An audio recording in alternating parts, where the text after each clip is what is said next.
Brian Moran, founder of Government CIO. Welcome to Government CIO Magazine. Welcome to Government CIO Magazine. Today we're sitting down with Lorraine Landfried, Deputy Chief Information Officer for Product Development within the VA.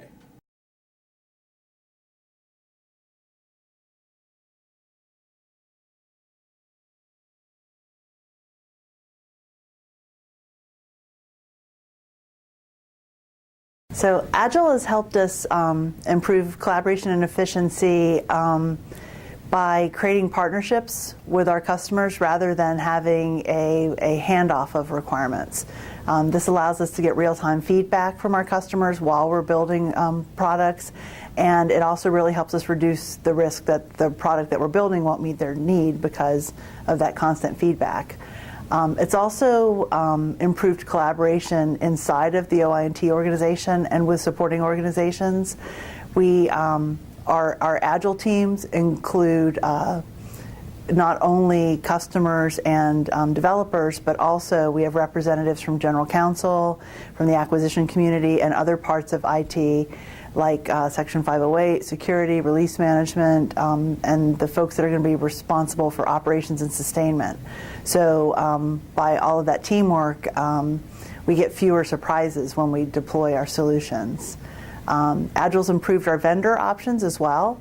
Because we're building things in small increments, it's really suited to small business. Last year, 56% of product development's work went to veteran-owned small businesses and service-disabled veteran-owned small businesses. Efficiency is a little harder to describe. I know Agile's made us more a more effective product delivery organization. For example, in one of our major programs, like the Veterans Benefits Management System, VBMS, we had 6 major releases and 19 minor releases in FY13, and later this month we'll have our second major release, and we've already had 7 minor releases this year. Efficiency is a lot harder for us to measure. We're putting out a lot more product for the money, but how do you really go about proving that? So we're capturing things like dollars per increment, including our overhead and direct product costs. We're tracking the number of hours employees are spending on each individual increment and activity, and we're collecting function points. We started that about a year ago as a basis for comparison across all of our efforts.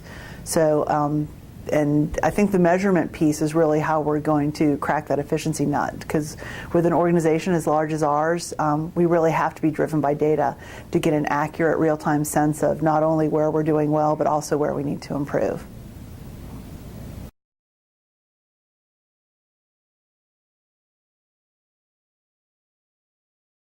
So our transformation has really been due to a combination of factors to make us a more agile organization. I would put at the top of the list organizational will. Our PMAS framework has been a key contributor using agile development, our organization realignment, and then finally adding some acquisition agility. When I came to the VA in 2009, it was very clear that the VA had the organizational will to change because of their declaration of PMAS. They set 6-month delivery limits, and the reason that the VAs chose 6 months was that too many variables change over time, and VA also made the declaration that IT and customers had to be held accountable for deciding what to do and then committing to actually doing it. I would say that the real secret sauce in our turnaround is inside of our PMAS and something that we call the red flag process. And that's really given us agility in problem solving. Whenever a project team is executing an increment and they hit a hurdle that they can't get beyond, the red flag process allows them to alert all levels of leadership and brings everyone from the IT team into the room together once a week to say, okay, what's your problem? How can we help you solve it? I probably spend about an hour and a half a week on that meeting, and every week we're able to resolve someone's issue, which makes the difference between us making our on-time delivery commitment or not. Let's see, PMAS and made integrated project teams, IPTs, mandatory by mid-2010. So once we did that, Agile development really became a natural complement to dividing the work up into pieces that could be delivered incrementally. That whole notion of managing a requirements backlog, just again, it wasn't really a hard sell. And the other reason that Agile, I think, was embraced so easily at VA was that we had a lot of early success. We used Agile on the new GI Bill program, Chapter 33, which really helped reinforce the culture where dates were important. Agile did have a mystique that we needed to address early on. Initially, we had some teams and especially customers who felt, well, we don't really have to describe our requirements because we're using Agile, so we can kind of make it up as we go, which we all know is not really an effective way of making a commitment and then delivering to it. We've been really successful using coaching and mentoring for Agile teams, as well as training for our executives, training for our customers, and training for our IT organization. In 2011, we had a real key catalyst for change in agility. There were a number of transformation initiatives that were introduced that really increased demand for new development to record levels within the IT organization. So we were getting really agile in our processes, but then our structure got in the way of responding to that much new demand. So we abolished our program organizations and we established what we called a competency-based structure. And that really freed us up to maximize resources and stand up teams quickly. And I think the real lesson learned there was that it also disincentivized teams making bad commitments. And so with putting all of the things that teams needed in place with PMAS, with Agile, training, mentoring, coaching, and the red flag process, I think that was really, those were really the key steps necessary. Oh, and I left out our acquisition partners. Working with them and making sure that we were putting contract options that matched our Agile increment methodology was also a key factor. So as we mature, we'll find out where our next set of limiters are, and then we'll continue to address them.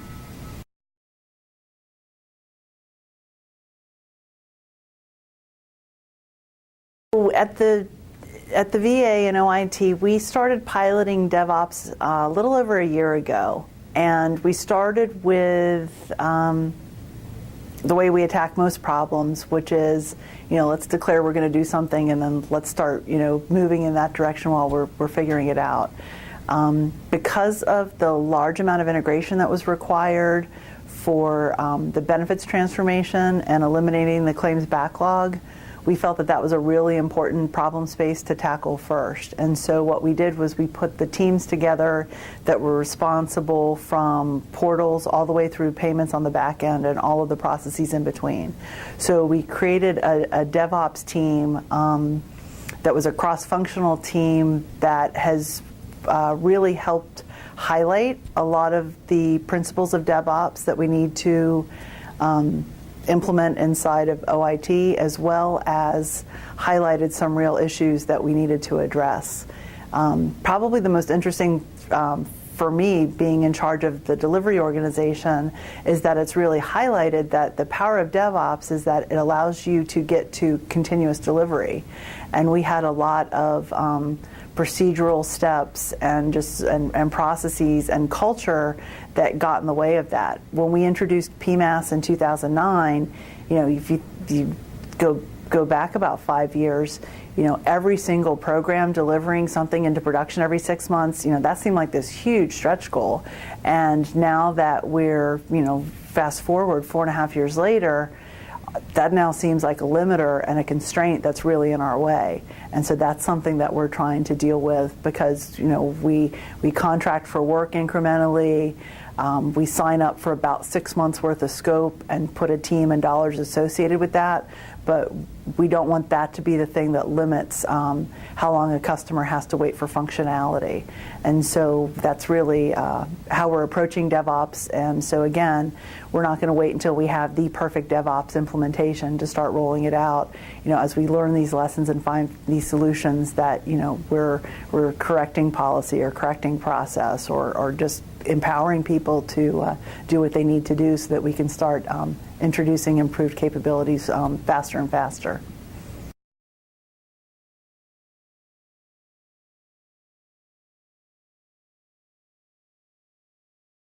The CIO organization is centralized, so we're not just a policy shop. This is a full contact sport at VA. So as the Deputy CIO for Product Development, I run the development shop that supports health IT systems, benefits delivery, memorial affairs, and mission support organizations.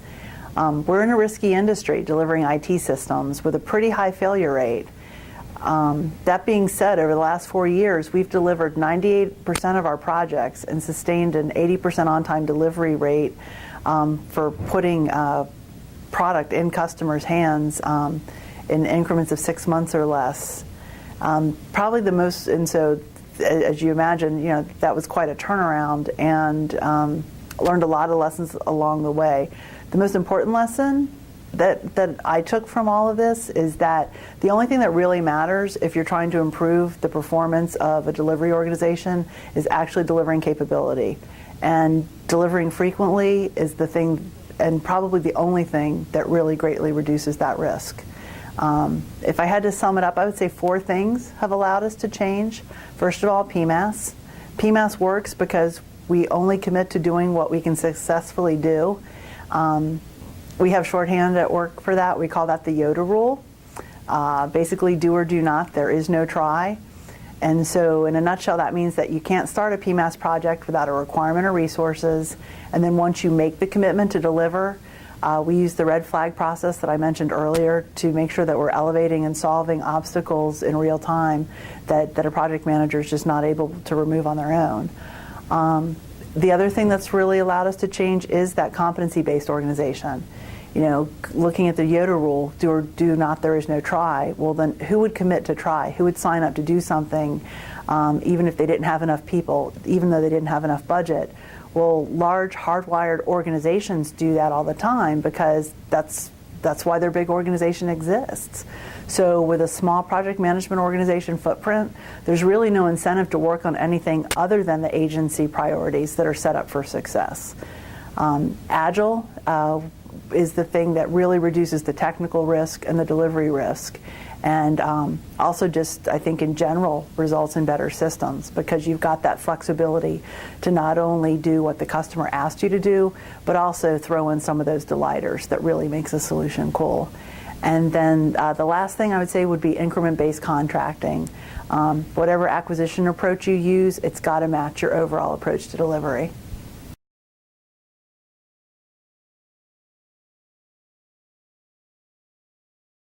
I think the most important thing about establishing a vision is just the act of establishing a vision. An organization, especially one as large as ours, has to have a vision. Your employees have to know what that vision is and buy into it. And then most importantly, leadership has to act consistently with that vision. When we created product development a few years ago, we established a vision of being VA's trusted partner in creating secure, reliable, high-performing solutions for our nation's veterans and those who serve them. We also set a goal of becoming the best IT development shop in the federal government. To make sure that we were making progress towards this vision and that this really stuck, we implemented something that we call a values to actions hierarchy. Which in a nutshell means that from the top down, you establish values, visions, goals, objectives, policies, processes that are all intended to guide our actions and our decisions. And just like accountability, this hierarchy's got to work in both directions, which means that we encourage everyone in the organization to speak up when they see something that's inconsistent or in conflict with that higher level vision and goal. I'm also very fortunate that I have a great communications team, and they do a fantastic job in ensuring that not only our employees are informed, but that we have many creative feedback loops so that we get that information.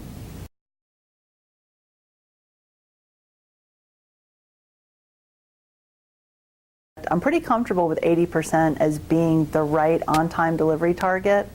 I want to make sure that we're continuing to improve discipline and efficiency while continuing that same on-time delivery track record. A lot of times I get asked, is 100%, when are you going to be at 100% delivery? or on-time delivery. And I don't think that that would be a good goal for us. I think we're doing a pretty good job of balancing risk with delivery. If I had to set our teams to 100% delivery standard, we'd probably only deliver 4 systems every year. One thing that I would like to focus on going forward is we're building the products, but how we deliver them is, I think, an area that we need to focus on next. The systems that we're delivering, we're blessed with having a great job in VA product delivery. We're building systems that are, paying claims faster and more accurately, that are giving our rural veterans access to health care through telemedicine and lots of cool new technologies. We've got applications that are helping to prevent veterans from becoming homeless by identifying who's at risk, and also doing outreach to veterans that are out there on the street through social workers and mobile applications. So, the systems that we're building are really essential to supporting a very important mission. And so in terms of delivery, we've got to figure out how we get them out into our customers' hands faster. As I mentioned before, 4.5 years ago, 6-month delivery was a stretch goal, and now it's too big and it's too slow, which is why we're piloting DevOps to improve. And I think, if we can figure out how we make smaller changes, we'll get more practice at introducing change into the operational environment, and learn how to do so in a way with less operational disruption to the VA mission. And I think that'll be a really key piece to improving the value of what product delivery does. It's great that we're building products, that we're building them on time. Now we just have to make sure that we're doing everything we can to reduce the time that customers have to wait for those capabilities. The other goal is really in the area of security. It's an area where we can never afford to get comfortable. Even though we have a strong security posture today, risks change and threats evolved, and so we have to continuously be improving how we're maintaining systems, and just growing our culture to predict risks and always be responsive.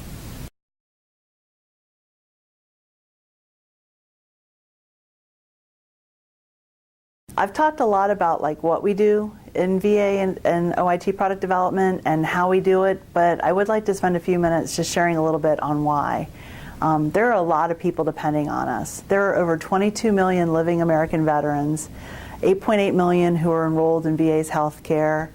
The VA manages 1.9 million active home loans worth $350 billion. The VA is the 9th largest secured insurance provider in our country, providing $1.3 trillion in coverage to 6.9 million veterans. Last year, over 4.2 million veterans and survivors received $59.5 billion in the form of disability benefits and pensions. And our national cemeteries oversee more than 3.3 million grave sites. So our mission in product development is more than just information technology. It's helping VA fulfill the promise of President Lincoln, who established the VA to care for him who shall have borne the battle, and his widow and his orphan. That was a promise that Lincoln made after the Civil War, and we're still fulfilling that promise today. Every day we work to do our part by creating and maintaining IT systems to manage this mission. There are millions of promises left to fill in the decades to come. So thank you so much for this opportunity to talk about the work we're doing at VA. I'm very proud of our OIT team. They deserve the credit for making us the effective delivery organization that we are today.